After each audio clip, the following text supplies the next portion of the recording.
النبي الكريم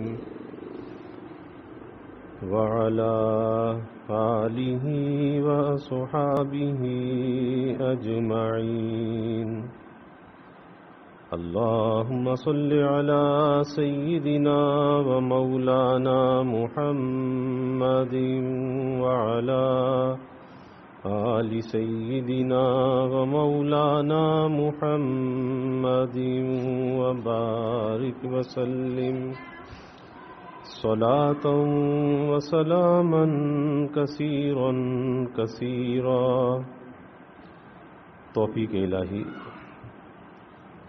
اپنے مرشد پاک کی برکت سے جمعے کی عشاء کی اس نشست میں ہفتے وار امام غزالی رحمۃ اللہ علیہ کی کیمیائے سعادت کا درس چل رہا ہے.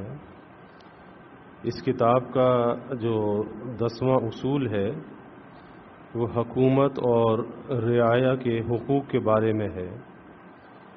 عدل بادشاہی پر بات چل رہی تھی کہ جب اللہ تعالیٰ کسی کو حاکم بنائے، حکومت عطا فرمائے، تو اسے اپنی رعایا کے ساتھ کیسا عدل کرنا چاہیے، کیسا انصاف کرنا چاہیے.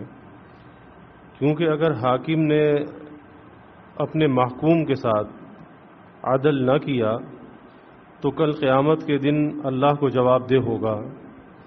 اور یہ معاملہ دنیا میں رہ جانے والا نہیں، بلکہ یہ معاملہ آخرت تک کا معاملہ ہے. اس لیے بادشاہوں میں، خلفاء میں بہت سے خدا ترس بھی آئے، اللہ سے ڈرنے والے آئے، جیسے امیر المومنین سیدنا عمر رضی اللہ عنہ، خلفائے راشدین، اور بہت سے ایسے ظالم بھی آئے کہ یہ دنیا آج ان کے ظلم کی وجہ سے انہیں یاد کرتی ہے، اور حضرت عمر رضی اللہ تعالیٰ عنہ کو ان کے عدل کی وجہ سے یاد کرتی ہے کہ 1400 سال گزرنے کے باوجود عدل فاروقی آج بھی دنیا کے اندر معروف ہے. تو اس پر یہ بات چل رہی تھی کہ سلیمان عبد الملک جب تخت پر بیٹھا، کیونکہ اس کے 10 اصول بیان کیے عدل اور انصاف کے، اس میں سے 8ویں پر یہ بات چل رہی تھی کہ سلیمان عبد الملک جب تخت پر بیٹھا تو عالم وقت، اس وقت کے جو عالم تھے ابو حازم کے پاس اس نے کسی کو بھیجا اور کہا کہ جس چیز سے آپ روزہ افطار کرتے ہیں وہ مجھے بھی بھیج دیجئے. انہوں نے گیہوں کی بھنی ہوئی بھوسی اس کو بھیج دی. خلیفہ اس کو دیکھ کر بہت رویا. اتنے بڑے عالم اپنے زمانے کے ابو حازم، اور روزہ کس سے کھول رہے ہیں؟ بھنی ہوئی بھوسی سے، چھلکا جو ہوتا ہے گندم کا. بہت رویا اور بہت متاثر ہوا، اور اس نے 3 روزے رکھے اور برابر اسی بھوسی سے افطار کیا. ایک بار اس نے اپنی بیوی سے مباشرت کی اور عبدالعزیز پیدا ہوئے، اور حضرت عمر ابن عبدالعزیز اسی کے بیٹے ہیں، یعنی سلیمان عبد الملک کے یہ پوتے ہیں اور عبدالعزیز کے یہ بیٹے ہیں. پھر ان کا جو عدل مشہور ہوا، عمر بن عبدالعزیز جب بادشاہ بنے تو یہ عمر ثانی کہلائے. ان کا عدل اتنا مشہور ہوا. جو حضرت عمر رضی اللہ تعالیٰ عنہ کے نقش قدم پر چلتے تھے، اور بزرگوں کا مقولہ ہے کہ یہ اسی بھوسی کی برکت تھی، وہ جو ان سے لے کر کھائی تھی اسی بھوسی کی یہ برکت تھی جو عالم وقت نے سلیمان عبد الملک کو بھیجی تھی. عمر بن عبدالعزیز سے لوگوں نے تائب ہونے کا سبب پوچھا کہ آپ تائب کیسے ہو گئے، کیونکہ پہلے کی جو زندگی تھی بادشاہت سے پہلے کی تو بڑی ٹھاٹ باٹ کی زندگی تھی، عیش و عشرت کی زندگی تھی. قیمتی سے قیمتی لباس ہوتا تھا، قیمتی سے قیمتی خوشبو ہوتی تھی، عالیشان قسم کے گھوڑے ہوتے تھے، بڑا معیار زندگی بلند تھا. لیکن جب بادشاہ بنے سب کچھ چھوڑ دیا. تو کسی نے سبب پوچھا کہ آپ کے تائب ہونے کا سبب کیا ہے، کیسے توبہ کی؟ تو کہا کہ میں ایک بار غلام کو سزا دے رہا تھا تو اس نے کہا کہ صبح حشر کو یاد کیجئے. وہ جو حشر کی صبح آنے والی ہے اس صبح حشر کو یاد کیجئے، میں نے اس کو چھوڑ دیا اور اللہ سے توبہ کی۔ ایک بزرگ نے خلیفہ ہارون رشید کو میدان عرفات میں ننگے پیر گرم پتھروں پر کھڑا ہوا اور یہ کہتا ہوا سنا، ننگے پیر ہے، عرفات کا میدان ہے، حالت احرام میں ہے، گرم گرم پتھر ہے، اور کیا کہہ رہا ہے؟ اے پروردگار، تو ہے اور میں ہوں۔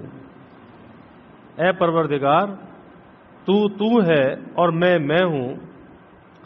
میں ہر وقت گناہ کرتا ہوں، یہ تو میں ہوں، میں ہر وقت گناہ کرتا ہوں، اور تو بخشتا ہے، تو میں ہوں اور تو ہے۔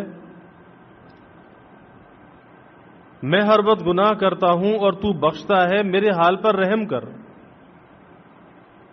تو وہ بزرگ کہتے ہیں کہ لوگوں نے اس سے سبق حاصل کیا کہ بادشاہ وقت ہے، خلیفہ وقت ہے، اور کیفیت کیا ہے، اللہ کے سامنے کس طرح سے گڑ گڑا رہا ہے۔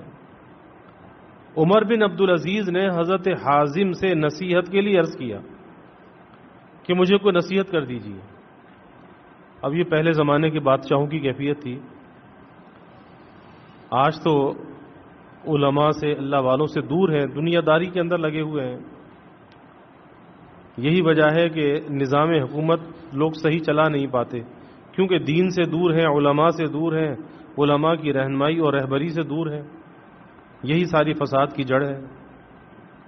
تو عمر بن عبدالعزیز نے حضرت حازم سے نصیحت کے لیے عرض کیا تو فرمایا کہ زمین پر سو،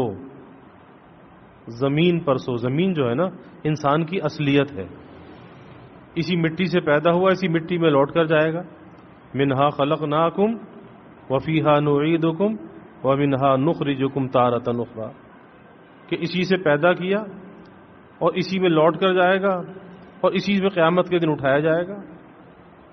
تو زمین پر سو تاکہ اپنی اصلیت یاد رہے۔ اسی لیے حضرت علی کرم اللہ وجہ فرمایا کرتے تھے، جب کسی قبر کو دیکھتے تھے تو فرماتے تھے کہ بھائی یہ جو قبر والا ہے نا،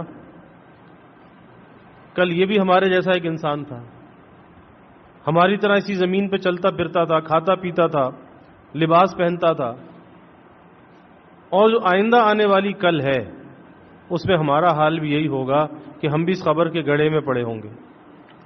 تو یہ اپنے نفس کو خطاب کرنا چاہیے، کسی دھوکے میں نہیں رہنا چاہیے۔ تو حضرت حازم نے کیا نصیحت کی؟ کہا کہ زمین پر سو اور موت پر ہر وقت تیار رہو، کیونکہ موت تو سروں پہ مسلط ہے اور ملک الموت انتظار میں ہے کہ کب اس کا وقت ہے، اس کی روح قبض کر لی جائے۔ تو موت کے لیے ہر وقت تیار رہو۔ جو بات تو ناممکن سمجھتا ہے اس کو ممکن سمجھ، اور جو بات تجھے اچھی معلوم نہ ہو اس سے پرہیز نہ کر، کیونکہ موت سامنے ہے۔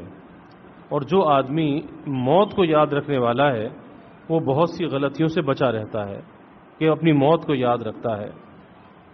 لہذا بادشاہوں اور حاکموں کو ان باتوں سے نصاحت حاصل کرنا چاہیے، اور عالم کو چاہیے کہ غلط راستوں سے حاکموں کو بچائے، یہ عالم کی ذمہ داری ہے۔ اگر ان کو حق راستے پر نہ لگائے گا تو دنیا کے تمام مظالم میں وہ برابر کا شریک ہوگا۔ کہ عالم کا کام کیا ہے؟ اسے آئینہ دکھائے، اس کے سامنے حقیقت کو واضح کرے، صحیح راستے کی رہنمائی کرے۔ اور اگر عالم نے اپنا حق ادا نہ کیا تو پھر بادشاہ سے جس برائی کا بھی صدور ہوگا اس میں وہ عالم بھی برابر کا شریک ہوگا۔ نواں اصول یہ ہے کہ حاکموں کو اپنے قائم مقاموں اور ماتحتوں کو بھی ہدایت کرنا چاہیے تاکہ وہ لوگوں پر ظلم نہ کریں، ورنہ اس کا مظلمہ اس کی گردن پر ہوگا۔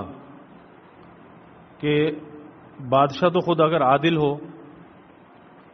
اور اس کے ماتحت ظلم کرنے والے ہوں، لوٹ مار کرنے والے ہوں۔ اب لوگ کہتے ہیں جی وہ وزیر اعظم تو بہت ایماندار ہے، تو نیچے جو ظلم ہو رہا ہے، نیچے جو رشوت خوری ہے، حرام خوری ہے، تو جب وہ حاکم نیچے والوں کو نہیں روک سکتا، اس کا مطلب وہ بھی ان کے جرم میں شریک ہے۔ اب یہ کہہ کر بری الذمہ تو نہیں ہو سکتا جی وزیر اعظم تو بڑا ایماندار ہے،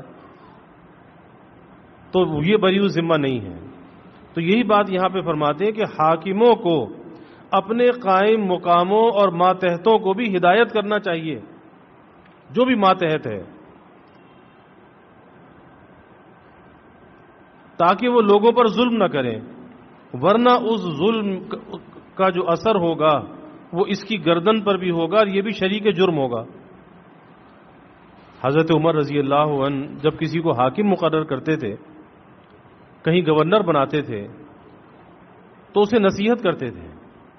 ایک تو اس کے اثاثے لکھ لیے جاتے تھے کہ اب تمہیں اس علاقے کا حاکم بنایا جا رہا ہے، یہ بتاؤ اب تک تمہارے پاس کیا تھا، کیا مکان تھا، کیا اتنا مال تھا، کیا پیسہ تھا، کیا چیز تھی، سب لکھ کے رکھ لیتے تھے، اور گاہے بگاہے اسے چیک بھی کیا جاتا تھا کہ اثاثوں میں کوئی اضافہ تو نہیں ہوا، اقتدار میں آنے کے بعد، حکمران بننے کے بعد کوئی اس میں اضافہ تو نہیں ہوا، اور اگر ہوا تو کیسے ہوا، اس کی وضاحت دو۔ اور پھر نصیحت ہوتی تھی کہ اپنے دروازے پر کسی دربان کو کھڑا نہ کرنا، کیونکہ دربان کو اگر کھڑا کرو گے تو کس لیے؟ اپنی حفاظت کے لیے۔ تو کوئی غلط کام کرتے جب بھی تو حفاظت چاہیے، اگر کوئی غلط کام نہیں کیا تو پھر حفاظت کس بات کی؟ اللہ کی حفاظت۔ تو حضرت عمر رضی اللہ تعالی عنہ نے حضرت ابو موسیٰ اشعری رضی اللہ عنہ کو، جو گورنر تھے، ایک حکم بھیجا کہ نیک رعایا حاکموں کی نیکی کی وجہ سے ہوتی ہے۔ بڑی اہم بات ہے۔ نیک رعایا یعنی عوام اگر نیک ہے وہ حاکم کی نیکی کی وجہ سے نیک ہوتی ہے۔ بڑے کی نیکی کا اثر بھی آتا ہے، بڑے کی برائی کا اثر بھی آتا ہے، اور بدبخت حاکموں کی رعایا بھی بدبخت ہوتی ہے۔ اور حدیث میں بھی آتا ہے نا، جیسے تمہارے اعمال ویسے تمہارے حکمران، اور دراصل تمہارے اعمال ہی تمہارے حکمران ہیں۔ اب اگر اچھا عمل ہے تو حکمران بھی اچھا ہوگا، اور برا عمل ہے تو حاکم بھی برا ہوگا۔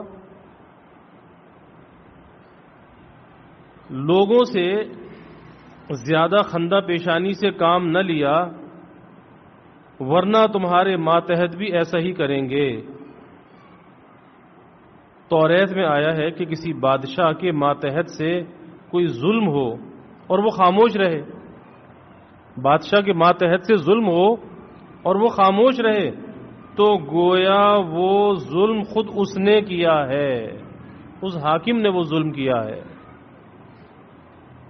اس سے زیادہ بدبخت کوئی حاکم نہیں جو دنیا کے عوض اپنے دین کو بھلا دے، دنیا کے بدلے دنیا کے عوض اپنے دین کو بھلا دے۔ محکوم سب کے سب ہی اپنے تمام برے کرداروں کو اچھے الفاظ میں بادشاہ کے سامنے پیش کرتے ہیں تاکہ ان کی ترقی ہو۔ یعنی بادشاہوں کے جو گرد ہے تو وہ خوشامدیوں کا ٹولہ جمع ہو جاتا ہے، اور اسے بادشاہوں کو، حاکموں کو عوام سے دور کیا جاتا ہے، اور وہ کیا، وہ چین کی بانسری بجاتے رہتے ہیں، پاس بیٹھے ہوئے ان کا کام یہی ہوتا ہے کہ حضور آپ کی تو واہ واہ ہو رہی ہے،